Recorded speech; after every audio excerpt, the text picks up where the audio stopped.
दोस्तों, मैं Damodar Sharma जीकेवी Damodar sir channel पर आपका स्वागत है।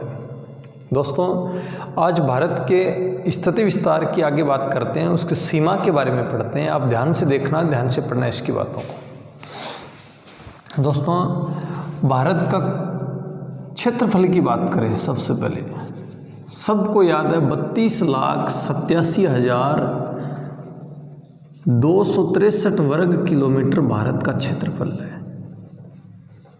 वर्ग किलोमीटर की बात करोगे 32,87,263। यदि वर्ग मील में बात करो तो 12,96,000 वर्ग मील भारत का क्षेत्रफल है। दोस्तों, मील दो प्रकार की है। एक वर्ग मील में, एक धरातलीय मील में 1.6 किलोमीटर होते हैं और एक समुद्री मील में 1.852 किलोमीटर होते हैं। दोस्तों, भारत का क्षेत्रफल 32,87,000 है। ये विश्व का कितना प्रतिशत है? विश्व के क्षेत्रफल का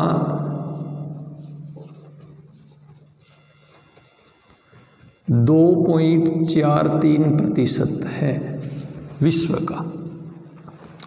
अच्छा, क्षेत्रफल में भारत का विश्व में 7वां स्थान है। दुनिया में यदि बात करें क्षेत्रफल में भारत का कौन सा स्थान होगा? 7वां स्थान है। प्रथम स्थान किस देश का है? प्रथम स्थान रूस का। क्षेत्रफल की दृष्टि से सबसे बड़ा देश रूस है। दोस्तों, आगे बात करेंगे क्षेत्रफल में विश्व के 8 बड़े देश की बात करें। बड़े देश कौन कौन से हैं? यदि 8 बड़े देशों की बात करोगे तो सबसे बड़ा रूस, उसके बाद कनाडा, चीन, अमेरिका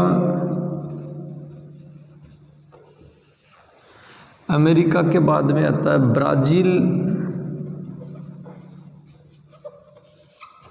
ब्राज़ील के बाद ऑस्ट्रेलिया,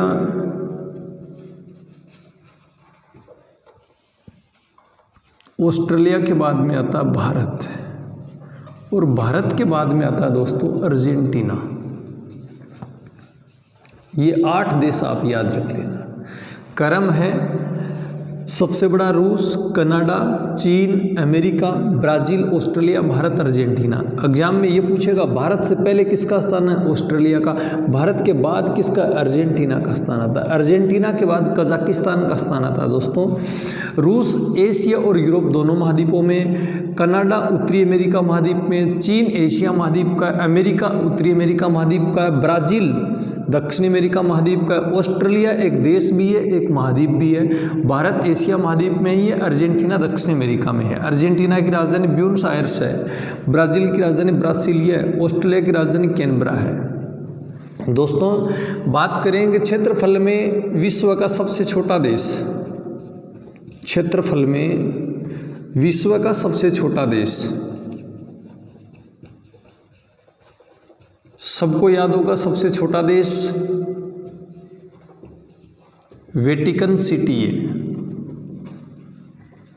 वेटिकन सिटी यूरोप महाद्वीप में पड़ता है और इसका क्षेत्रफल है 0.44 वर्ग किलोमीटर। वेटिकन सिटी का क्षेत्रफल है मित्रों। दोस्तों, बात करेंगे यदि पाकिस्तान की बात करो, पाकिस्तान का क्षेत्रफल में 36वां स्थान है। दिमाग में बात याद रख लेना, पाकिस्तान का क्षेत्रफल में 36वां स्थान है, भारत का 7वां स्थान है। क्षेत्रफल में विश्व का सबसे छोटा देश वेटिकन सिटी है। दोस्तों, और बात करेंगे क्षेत्रफल में भारत की बात करोगे, क्षेत्रफल की दृष्टि से भारत का सबसे बड़ा राज्य अपना राज्य है राजस्थान। सबसे बड़ा राज्य राजस्थान है। राजस्थान का क्षेत्रफल 3,42,239 वर्ग किलोमीटर राजस्थान का क्षेत्रफल है। दोस्तों, राजस्थान से पहले मध्य प्रदेश का स्थान था। 1 नवंबर 2000 को मध्य प्रदेश से छत्तीसगढ़ राज्य अलग हो गया, उसके बाद राजस्थान का पहला स्थान आ गया। दोस्तों, क्षेत्रफल में भारत का सबसे छोटा राज्य की बात करते हैं। क्षेत्रफल में भारत का सबसे छोटा राज्य छोटा राज्य गोवा है। गोवा का क्षेत्रफल है 3702 वर्ग किलोमीटर, गोवा का क्षेत्रफल है। दोस्तों जनसंख्या की बात करोगे, जनगणना 2011 की है। जनगणना 10 साल से होती है, संघ सूची का विषय सेंट्रल सरकार कराती है। अभी होगी 2021 में जनगणना होगी। 2011 की जो जनगणना है, उस जनगणना के अनुसार भारत की जो जनसंख्या है उसके कितनी होगी के अनुसार भारत की जनसंख्या 121 करोड़ है। दोस्तों वर्तमान में तो ज़्यादा चली गई है, 137 करोड़ तक चली गई है, लेकिन 2011 की जनगणना के अनुसार 121 करोड़ है। और ये विश्व की जनसंख्या का कितना प्रतिशत है? विश्व की जनसंख्या का 17.5% है। दोस्तों यहाँ पर बात को समझना, भारत का क्षेत्रफल विश्व का 2.43% है, लेकिन भारत की जनसंख्या विश्व की जनसंख्या का 17.5% है। जनसंख्या में भारत का दूसरा स्थान है, भारत का दूसरा स्थान है। पहला किसका? पहला चीन सबसे बड़ा है, उसके बाद भारत है, भारत के बाद अमेरिका है, अमेरिका का स्थान है, अमेरिका के बाद इंडोनेशिया का है, इंडोनेशिया के बाद ब्राज़ील है। इस प्रकार से आप याद रखना। दोस्तों एक बार मानचित्र की तरफ देखना, बात करेंगे भारत की उत्तर से दक्षिण लंबाई कितनी किलोमीटर है? भारत की उत्तर से दक्षिण लंबाई दोस्तों 3214 किलोमीटर लंबा है भारत। जम्मू से कन्याकुमारी की ओर 3214 किलोमीटर लंबा है। दोस्तों पूर्व से पश्चिम चौड़ाई कितनी किलोमीटर है? गुजरात से अरुणाचल की ओर 2933 किलोमीटर भारत की चौड़ाई है।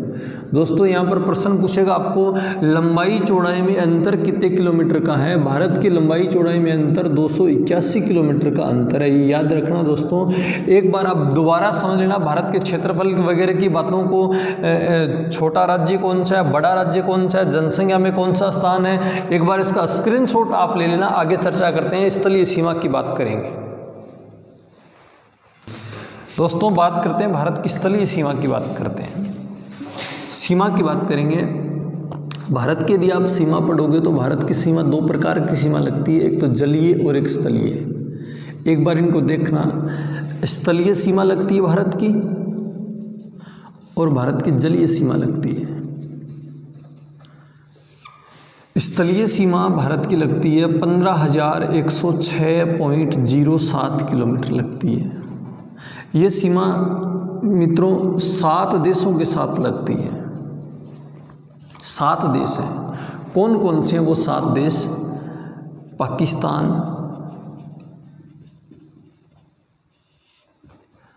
अफगानिस्तान,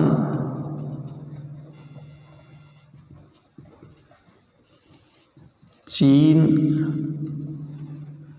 नेपाल, भूटान, म्यांमार व बांग्लादेश। आपको कहीं पर 15,200 मिलेगी, वर्तमान में 15,106.07 किलोमीटर सही है। दोस्तों भारत की जलीय सीमा 7,516.05 किलोमीटर लगती है, द्वीपों सहित लगती है, द्वीपों सहित, अंडमान निकोबार लक्षद्वीप सहित। अच्छा, द्वीपों के बिना यदि आप बात करोगे तो द्वीपों के बिना इसकी सीमा लगती है 6100 किलोमीटर लगती है। द्वीपों सहित तो 7,516.05 किलोमीटर है, द्वीपों के बिना 6100 है। ये जलीय सीमा दोस्तों 6 देशों के साथ लगती है। 6 देश कौन कौन से हैं? पाकिस्तान, मालदीव, श्रीलंका, इंडोनेशिया,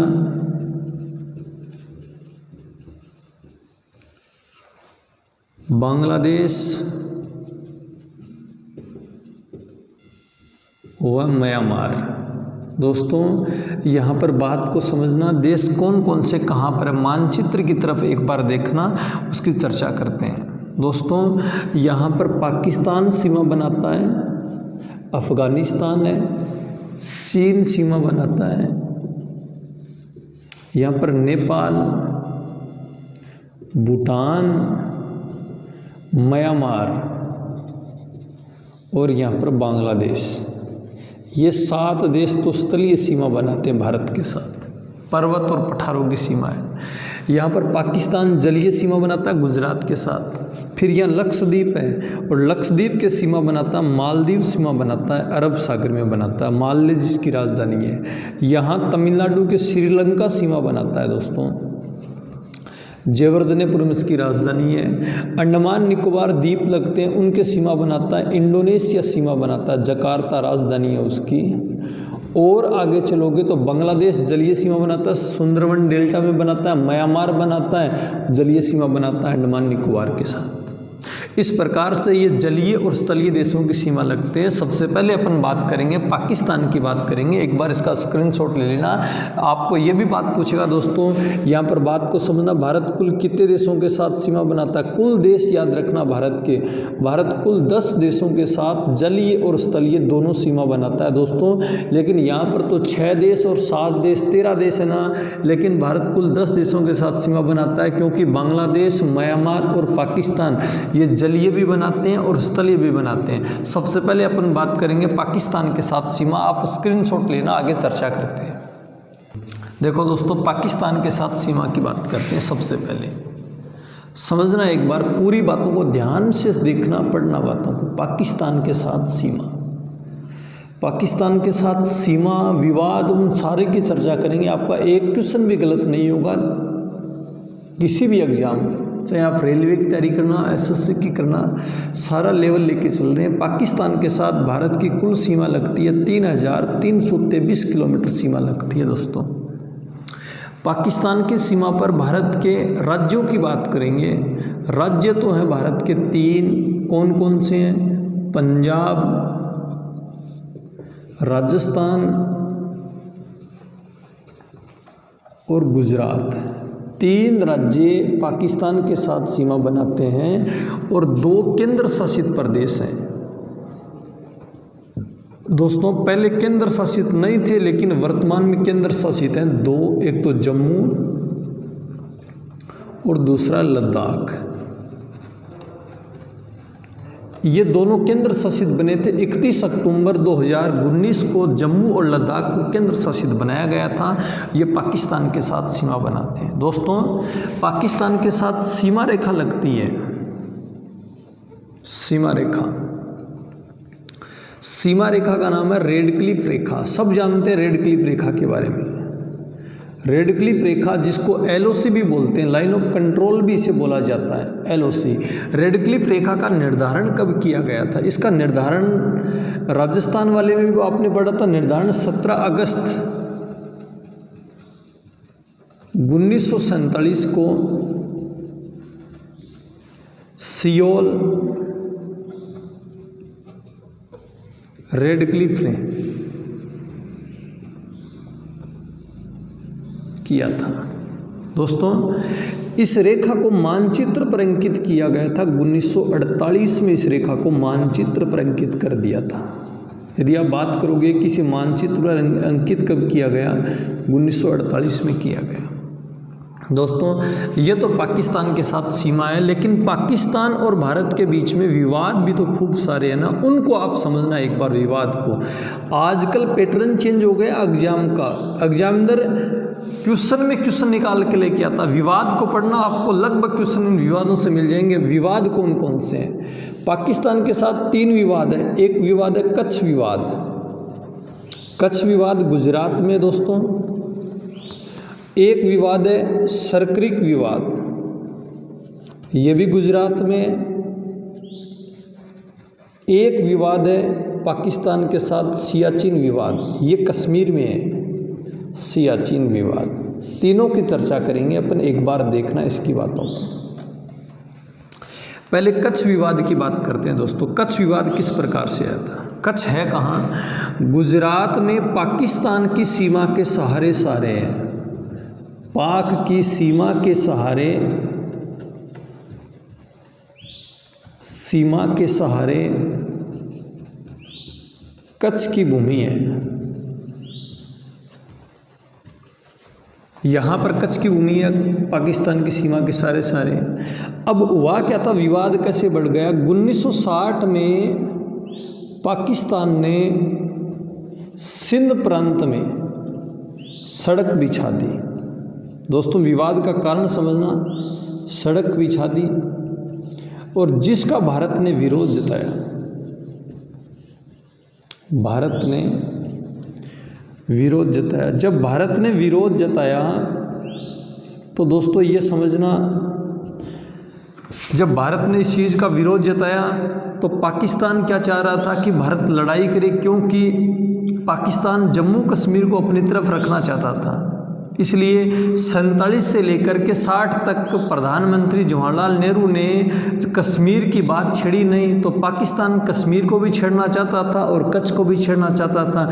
इसलिए पाकिस्तान ने क्या किया, कश्मीर को हड़पने के लिए और इस कच्छ विवाद को हड़पने के लिए पाकिस्तान ने 1965 में भारत पर आक्रमण कर दिया, भारत पर आक्रमण किया। जब अप्रैल 1965 की बात है दोस्तों, 8 अप्रैल 1965 की बात है, अप्रैल 1965 में भारत पर आक्रमण कर दिया। और जब भारत पर आक्रमण कर दिया तो उस समय भारत के प्रधानमंत्री की बात करोगे तो आप याद रखना दोस्तों, ये बात ज़्यादा पूछता है, उस समय भारत के प्रधानमंत्री लाल बहादुर शास्त्री थे। जय जवान जय किसान का नारा लाल बहादुर शास्त्री ने दिया। छोटे कद का एक किसान नेता था, देश का प्रधानमंत्री था। तो लाल बहादुर शास्त्री उस समय भारत के प्रधानमंत्री थे। उस समय पाकिस्तान के सेनाध्यक्ष की बात करोगे तो उस समय अयूब खान थे। अयूब खान पाकिस्तान के सेनाध्यक्ष थे। दोस्तों बात को समझना यहाँ पर, जब 1965 के समय भारत पर आक्रमण किया पाकिस्तान ने और सितंबर 1965 में पाकिस्तान की हार हो गई थी। सितंबर 1965 में पाकिस्तान हार गया। पाकिस्तान हार गया तो पाकिस्तान हारने के बाद उस समय दोस्तों बात को यहाँ पर समझना, भारत ने पाकिस्तान की इस युद्ध में 720 वर्ग किलोमीटर भूमि पर कब्जा कर लिया। भारत ने कर लिया 720 पर और पाकिस्तान ने भारत की 102 वर्ग किलोमीटर भूमि पर अधिकार कर लिया। जब ये भारत की जम्मू कश्मीर की लद्दाख क्षेत्र की थी जो बंजर थी और भारत ने लाहौर के क्षेत्र की अधिकार भूमि पर कब्जा किया। भारत में अच्छी ज़मीन आई तो क्या किया, पाकिस्तान ने किसका सहयोग ले लिया, पाकिस्तान ने इंग्लैंड का सहयोग ले लिया, इंग्लैंड की सहायता ली। और इंग्लैंड की सहायता ली तो दोस्तों याद ये रखना, इंग्लैंड की सहायता ली और इंग्लैंड युद्ध को अंतर्राष्ट्रीय न्यायालय में ले गया। यहाँ पर बात को समझना, इंग्लैंड युद्ध को अंतर्राष्ट्रीय न्यायालय में ले गया। जब अंतर्राष्ट्रीय न्यायालय में ले गया तो न्यायालय ने निर्णय पाकिस्तान की तरफ दे दिया गया। निर्णय किसकी तरफ दिया, पाकिस्तान की तरफ दे दिया। दोस्तों याद रखना, अंतर्राष्ट्रीय न्यायालय का मुख्यालय हेग नीदरलैंड में है। हेग नीदरलैंड में इसका मुख्यालय है। अंतर्राष्ट्रीय न्यायालय में 15 न्यायाधीश होते हैं दोस्तों। हर एक न्यायाधीश का कार्यकाल 9 वर्ष का होता है। 15 न्यायाधीश होते हैं, हर एक न्यायाधीश का कार्यकाल 9 वर्ष का होता है। वर्तमान में राजस्थान के जोधपुर के दलवीर सिंह भंडारी हैं जो अंतर्राष्ट्रीय न्यायालय में न्यायाधीश हैं। दोस्तों अंतर्राष्ट्रीय न्यायालय निर्णय जब पाकिस्तान की तरफ दिया ना, भारत के प्रधानमंत्री लाल बहादुर शास्त्री और तो शास्त्री ने रूस का सहयोग ले लिया और रूस के सहयोग लिया तो रूस ने उज्बेकिस्तान की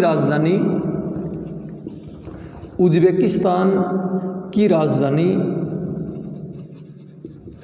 ताशकंद में भारत और पाकिस्तान के बीच 10 जनवरी 1966 को समझौता करवाया, ताशकंद समझौता करवाया।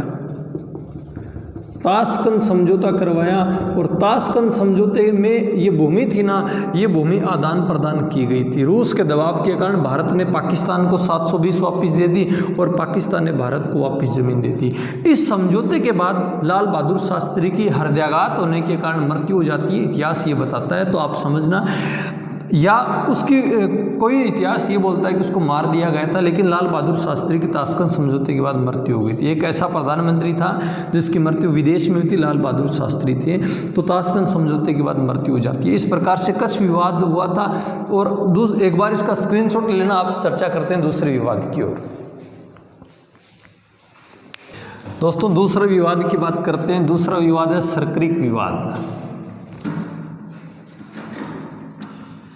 सरक्रिक विवाद की आप ये समझना, सरक्रिक भी गुजरात में ही है। आप ये समझना सरक्रिक गुजरात में दलदली क्षेत्र है, दलदली क्षेत्र है। मतलब सरक्रिक भारत पाकिस्तान की सीमा पर 96 किलोमीटर लंबी ज्वार ये एस्चुरी है। एस्चुरी का मतलब ये होता है जब नदी नर्मदा और ताप्ती नदी है वो डेल्टा नहीं बनाती है, एस्चुरी बनाती है। एस्चुरी का मतलब नदी समुद्र में सीधे गिरती है, उसे एस्चुरी बोलते हैं। ये भी है ना ज्वार भाटे से बनी एस्चुरी है, तो इसको एस्चुरी बोलते हैं मित्रों। यहाँ पर इस पाकिस्तान क्या करना चाहता है, पाकिस्तान 24 डिग्री अक्षांश के साथ इस सरक्रिक का विभाजन चाहता है।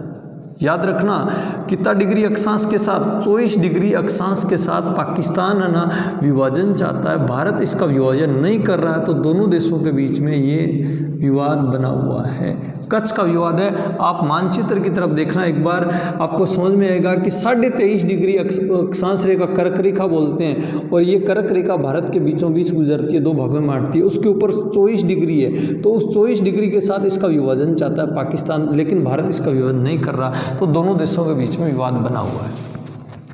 तीसरा विवाद है दोस्तों सियाचिन विवाद। इसकी बात को समझ लेना, सियाचिन विवाद। ये सियाचिन कश्मीर में पड़ता है दोस्तों, जम्मू कश्मीर में है। जम्मू कश्मीर कहाँ पर है, पहले इसकी विशेषता देखना। सियाचिन कश्मीर की एक श्रेणी है दोस्तों, काराकोरम श्रेणी है। कश्मीर की काराकोरम श्रेणी में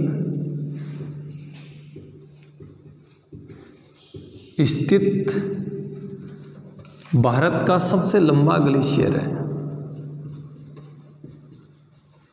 सबसे लंबा ग्लेशियर है। ग्लेशियर को दोस्तों हिंदी में बोलते हैं इमनद, ये भी नाम आता कई बार, इमनद है। इस सियाचिन की लंबाई वर्तमान में है 72 किलोमीटर लंबाई है वर्तमान के अंतर्गत। दोस्तों इसकी औसत चौड़ाई की बात करोगे, इस सियाचिन की चौड़ाई है 2 से 8 किलोमीटर के बीच में इसकी औसत चौड़ाई है। ऊंचाई इसकी है, ऊंचाई लगभग 5700 मीटर, ये इसकी औसत ऊंचाई है मीटर। और यहाँ पर तापमान रहता है दोस्तों सियाचिन में -50 डिग्री औसत तापमान रहता है, यहाँ पर रहता है। दोस्तों ये तो इसकी भौगोलिक दिशा है। मानचित्र पर आप देखोगे तो आप ये समझना कि यहाँ पर काराकोरम श्रेणी है, काराकोरम श्रेणी में सियाचिन ग्लेशियर। आप हिमालय पढ़ोगे ना तब और समझ में आएगा काराकोरम श्रेणी कौन से हिमालय में है। ट्रांस हिमालय में पड़ती है, दर्रे सियाचिन ग्लेशियर है, बोल्टर है, बेफो है, इस पर है, और भी ग्लेशियर हैं, लेकिन सियाचिन सबसे लंबा ग्लेशियर है। और यहाँ पर इसी ग्लेशियर के पास भारत का दक्षिणतम उत्तरी बिंदु इंदिरा कोल भी है। तो दोस्तों याद रखना विवाद कैसे बना था।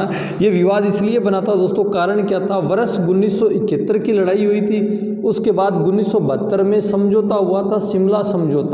आपको याद होगा शिमला समझौते में प्रधानमंत्री इंदिरा गांधी थी, पाकिस्तान का प्रधानमंत्री जुल्फे भुट्टो था। शिमला समझौते में सियाचिन की एक जगह निर्धारित की थी, युद्ध विराम की संज्ञा दी थी, सियाचिन की एक जगह फिक्स निर्धारित की थी, NJ 9842 नामक जगह थी, को सीमा तय की गई थी। लेकिन क्या हुआ था, इस NJ 9842 नामक जगह को सीमा तय कर दी, लेकिन पाकिस्तान इस जगह को मानने से इनकार करने लग गया धीरे धीरे आगे चलकर। तो पाकिस्तान ने क्या किया, वर्ष 1980-81 की बात है, 80-81 में पाकिस्तान ने भारत की पर्वत श्रेणियों पर विदेशी पर्वतारोहियों को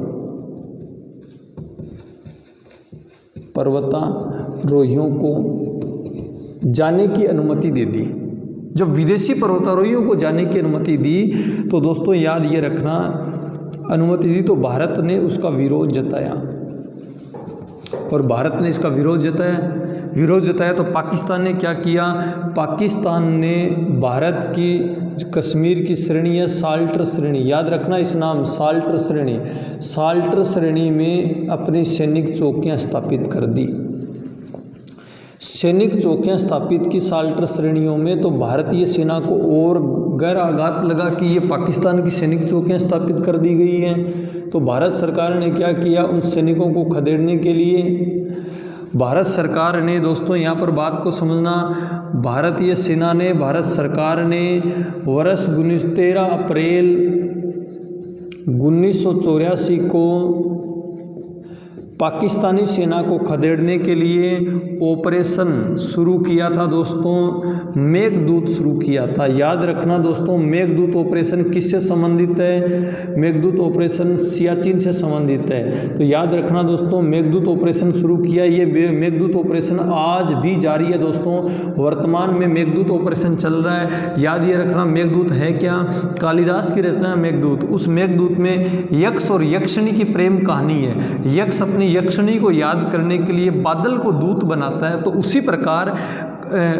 भारत सरकार ने, भारतीय वायुसेना और थल सेना दोनों ने मिलकर के ऑपरेशन शुरू किया था, मेघदूत ऑपरेशन शुरू किया था।